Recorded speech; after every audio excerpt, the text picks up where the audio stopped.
What's up agents, Epic Slayers here, welcome back to a brand new Division video. Today I've got for you my classified 6-piece Nomad build, and today I want to show you how I've spec'd mine and how I think you should spec yours to get the best results. If you do enjoy this one, drop a like, it really would help me out, and let's do this. Alright agents, so today I want to show you my 6-piece classified Nomad build, and I want to show you why I've spec'd it the way I have so you guys can make some informed choices for yourself if you've managed to get 6 pieces of Nomad either now or in the future. So I'll briefly go over the actual gear itself, what Nomad is, and then I'll go on to the weapons of choice.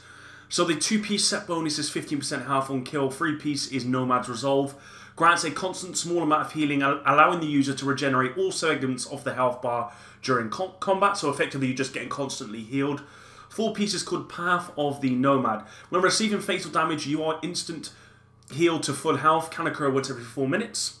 5-piece is 10% health on kill, increases the amount of healing from Nomad's Resolve. Nomad's Resolve will now overheal, so you can actually get a constant overheal with this, as well as 10% health on kill, putting you at 25% health on kill. And then lastly, Nomad's Luck. 50% chance to have no cooldown for the Path of Nomad, takes 60% less damage for 10 seconds after Path of Nomad is triggered. So effectively there's a 50% chance that the 4-piece will proc every time you are killed, and then when it does proc you take 60% less damage, so you're basically you're going to be a tank at that point, or really tanky. So as you can tell with this particular gear, it fights stuff like predators, which gives you that really high damage. This allows you to actually live on for a very long time. If you're very lucky, then you will keep being revived, and you will certainly have a lot of sustain with this build in respect to survivability and damage, because obviously for all that time that you're getting healed and healed back up, you are putting out damage. So that's of course really good.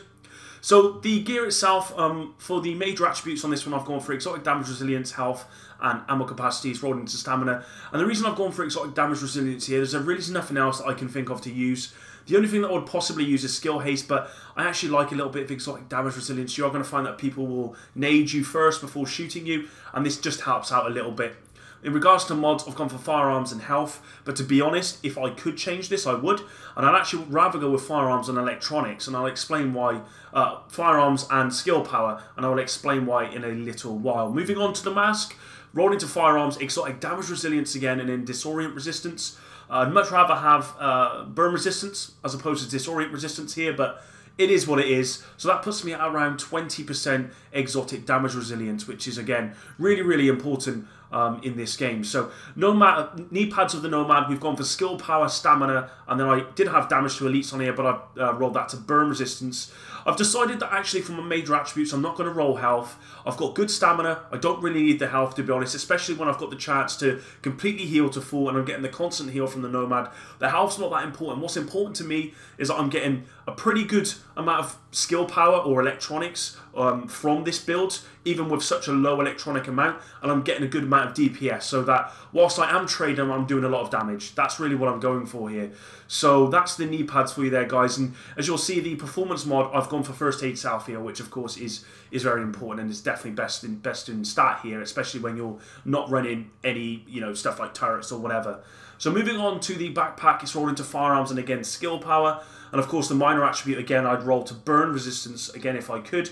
And as I said before, not rolling health here, I'm going for skill power where I can. Moving on to the gloves of Nomad, we've gone for crit chance, critical hit damage, and then SMG damage. Max roll, obviously the armor's a little bit low, but with the optimization station, that's not important. This build is not optimized yet, of course, but it will be in the near future, and it's an absolute tank. And then lastly, the holster of Nomad. Major attribute here is really up to you. Could go for health, not worth it. It's only up to about 8,000. I've gone for crit hit chance because I want to be doing as much damage as possible with this build. So that's why I've gone for crit hit chance, but you could run it somewhere like reload speed, for example, because you're going to be constantly trading. It's nice to have that extra reload speed, but with the weapon of choice for me, it's not really needed. If you're running something like an MP7, you might want to use it because you run out of bullets quickly, but with this one, I've gone for crit hit chance. So yeah, that's the build itself. As you can see, stamina just over 5,000, firearms 7.5, and then electronics are only at 2.8. But as you can see, my skill power is sitting at 110. So if I go to my talents here, my pulse is at, well, crit chance, you should get an extra 10% crit chance, and then crit damage is an extra 10% as well, which is pretty good because it actually puts my crit chance at about 50% when I do pulse, which means I can do a lot of damage when I'm pulsed. And obviously I can take a lot of damage because I have a lot of stamina and of course I am running Nomad. Now the weapon of choice here, of course, is going to be the House SMG. Unfortunately, mine doesn't have the perfect role. It's got sustained, responsive, and card counter.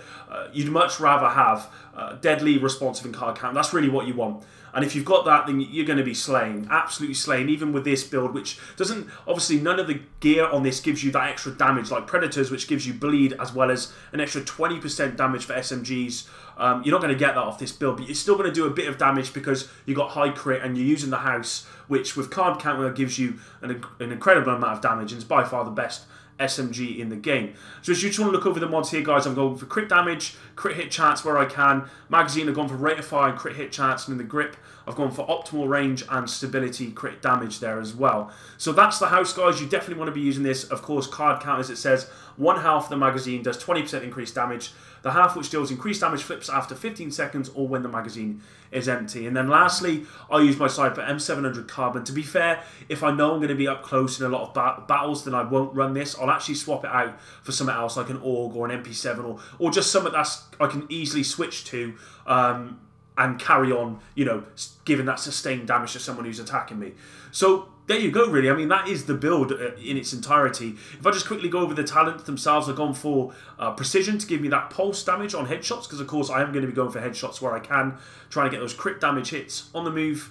We've got strike back to give us that extra cooldown on skills, and then lastly, critical save. So there you go, guys. That's really the build. I hope you did enjoy this one. As I said, this is going to be one of the meta builds in 1.8.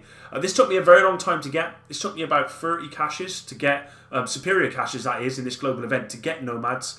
I'm currently 1 piece off Predators. I've got the full Banshee and I'm 1 piece off the D3. So I am grinding my ass off, but RNG is kicking me a little bit at the end here. So hopefully I'll have those for you soon. And when I do, I'll be making another video. If you do want to see more of these types of videos where I just show the builds that I'm running and why I've obviously spec them the way I have, then let me know by liking the video, because that really does give me a good idea on whether you guys enjoy these kind of videos. So with that said, thanks for all your support, and until the next one, Epic out.